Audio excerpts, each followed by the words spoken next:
歡迎來到新聞和活動頻道，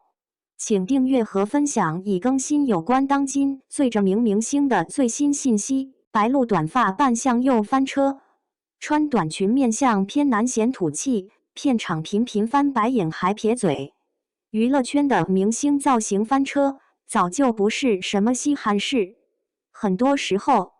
片方自以為設計了讓人眼前一亮的新形象，結果在大眾眼裡卻成了災難現場。本以為前段時間某位女星新劇的造型爭議已經平息，沒想到最新的拍攝現場畫面一曝光，又在網上掀起了新一輪的討論。不少在拍攝現場的網友隨手拍下了真實畫面，正在緊張拍攝新劇《開道荼蘼》的白鹿。雖然劇組之前口口聲聲說對髮型進行了針對性整改，但這次露面呈現出來的短髮效果依然暴露出不少外形上的短板。更讓大家議論紛紛的，不僅是這頭一言難盡的髮型，還有他在現場對待身邊工作人員的態度和表情。畫面傳開後，網絡評論區瞬間炸開了鍋，各路觀點互不相讓。把時間線往前拉到7月24日，那是《開道荼蘼》劇組正式開機的時間。誰也沒想到，這戲剛開拍第一天，女主角白鹿的造型就因為不夠好看，直接掛上了熱搜榜。根據原著小說或者劇本的設定，女主角在故事前期的身份是一個單純的大學生，走的是溫婉柔和的路線，所以保留了溫婉的長髮。等到角色經歷人生變故，內心開始強大起來之後，為了展現這種蛻變，才剪掉了長髮，換成乾淨利落的短髮。這種通過髮型變化來展現人物成長過程的設計，邏輯上完全說得通，觀眾也能理解編劇的用心。如果設計得當，這本該是一個非常拉好感的高光時刻。偏偏劇組在化妝和造型的設計執行上，能力實在有些跟不上想法。從開機當天第一條官方宣傳視頻裡就能看出來，那頂假髮做得又厚又硬，軟塌塌的緊緊貼在頭皮上，看不見一點蓬鬆的弧度，假得像是塑料模型。假髮和額頭連接的邊緣部分處理得極其敷衍，稍微拉近鏡頭，甚至能看到他自己的真頭髮從邊緣露了出來。這種粗糙的手藝完全配不上大製作劇組的身份，活脫脫就像是從街邊小商品市場隨手買來的廉價貨。難怪當時網友們說話毫不客氣，直接在評論區嘲諷這是鍋盔扣在了腦門上。大家之所以反應這麼強烈，還有一個重要原因，就是沒有對比就沒有傷害。同樣是娛樂圈裡的女明星，同樣是為了角色嘗試短髮，孟子義之前的短髮造型就顯得利落且有高級感，人家的髮量看着飽滿有型，輪廓線條也修飾得恰到好處，整個人顯得非常有靈氣，五官的優勢全被放大了。反觀白鹿在開機當天的這個髮型，沉悶又顯得有些土氣，橫向拉寬了臉部的視覺效果，顯得腦袋有些大，完全沒有大女主逆境重生後的幹練和氣場，反而把演員本身的顏值給拉低了幾個檔次。因為視覺效果實在差強人意，開機當天粉絲們就坐不住了。為了不讓自家偶像的顏值被糟糕的造型毀掉，大批粉絲湧入劇組官方賬號和工作室的評論區，要求造型師立刻更換假髮，重新設計妝容，必須在細節上下功夫。面對鋪天蓋地的輿論壓力，白鹿的工作室和劇組動作還算迅速。工作室很快出面回應，解釋說開機那天大家看到的只是初步定妝的雛形，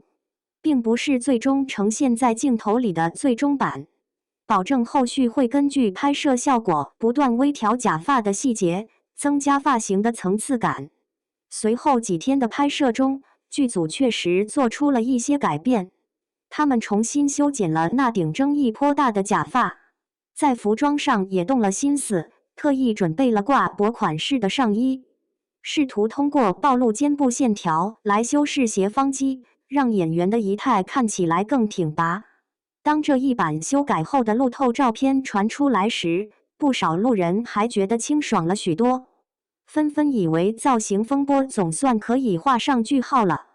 誰能料到，僅僅過了幾天，最新的片場動態就給期待值拉滿的網友們澆了一盆冷水。在7月30日路人曝光的視頻裡，白鹿上身穿了一件白色掛脖吊帶，下面配了一條黑色半身裙，色調搭配簡單大方。拋開別的不說，她當天的身材管理和儀態其實挑不出什麼毛病，坐在長椅上背部挺得很直，精氣神很足。偏偏那一頭短髮又成了敗筆，髮尾做成了向外翻翹的韓式設計。這種弧度對她的臉型極不友好，非但沒有起到減齡的效果，反而顯得有些老氣，透出一股說不清道不明的鄉土氣息。比髮型更吸引網友目光的是她在片場休息時的一些行為舉止。拍攝間隙，白鹿坐在一張矮凳上休息，周圍圍着好幾個工作人員，有的在幫她整理衣服，有的在旁邊拿着風扇。這場面在不少圍觀群眾眼裡，顯得排場有些過於大了。期間，他想把嘴裡的口香糖吐掉，便直接伸手向旁邊的助理要紙巾。在這個過程中，他似乎並沒有注意到有路人在用手機拍攝，張嘴伸舌頭的動作幅度很大，顯得有些隨意。吐完之後，他順手就把包裹着口香糖的紙團塞回到了助理手中。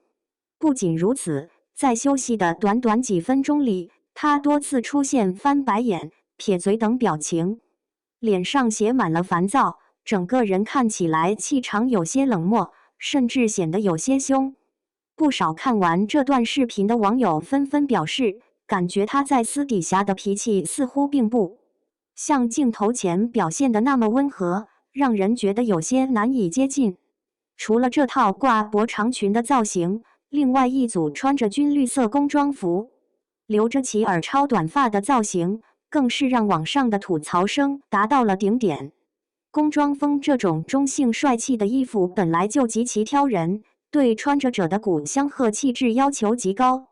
再配上毫無修飾感的齊耳短髮，直接把白鹿面部線條偏硬的缺點暴露無遺。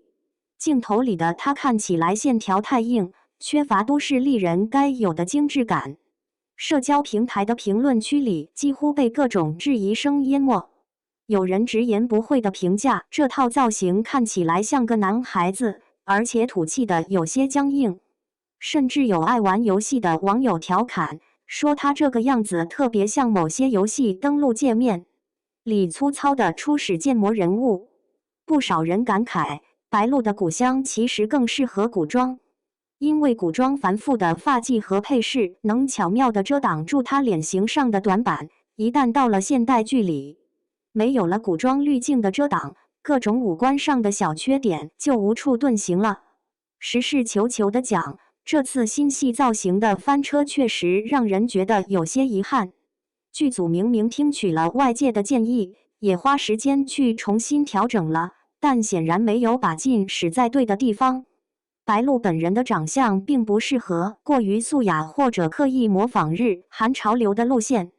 劇組一味地去迎合現在流行的韓式外翻短髮或者過於硬朗的中性工裝風，完全忽視了演員自身的氣質特點，結果只能是越改越別扭，白忙活一場。其實這已經不是白鹿第一次在現代劇的造型上栽跟頭了。提起現代裝的翻車經歷，就不得不提到2023年那部在網上引發巨大討論的都市劇《以愛為營》。那部劇在開播前可以說是萬眾矚目，宣傳鋪天蓋地，熱度一點不比現在的開道荼蘼低。當時劇組給白鹿設定的角色非常出彩，是一位智商與美貌並存的財經記者。既然是跟金融圈大佬打交道的行業精英，服裝搭配理所當然應該走幹練、知性、高級的職場風。然而等到電視劇正式開播，觀眾們看到的畫面卻讓人大跌眼鏡。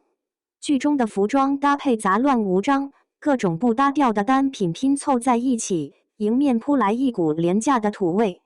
因為造型實在太難看，網友們甚至給這部劇送了個黑稱叫土營，這也成了白鹿演藝生涯裡難以抹去的一個造型黑點。在《以愛為營》裡，造型師仿佛恨不得把所有流行元素都塞到女主角身上，蕾絲、巨大的蝴蝶結、各種亮片，還有剪裁奇怪的小香風外套，全部一股腦地往身上套。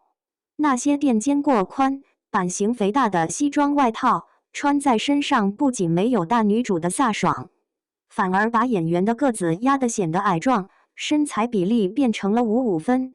再加上一雙雙笨重的長靴和顏色奇怪的假透肉絲襪，視覺效果確實讓人有些難以接受。即便是身上穿戴着動輒幾萬大洋的奢侈品牌，最終呈現出來的效果卻依然缺乏質感，也就是網友常說的精緻的土氣。如今新劇開道荼蘼再次因為現代造型遭遇口碑危機，這不禁讓人思考，到底是造型團隊的審美水平出了問題，還是演員自身的氣質確實和現代時尚感有些八字不合？作為目前手握多部高收視古裝劇的人氣小花，白鹿在古裝領域的號召力毋庸置疑。可一旦回到現代背景的劇集裡，她似乎總是很難撕掉身上那個時尚絕緣體的標籤。如果一直在這個泥潭裡打轉，時間久了，難免會給觀眾留下刻板印象，從而限制了以後的接戲類型。想要徹底解決這個問題，光靠粉絲在網上搖旗吶喊是沒用的。造型團隊需要真正沉下心來，仔細研究演員的骨相特點，因材施教，找出最適合他的風格，而不是盲目跟風網上的流行趨勢。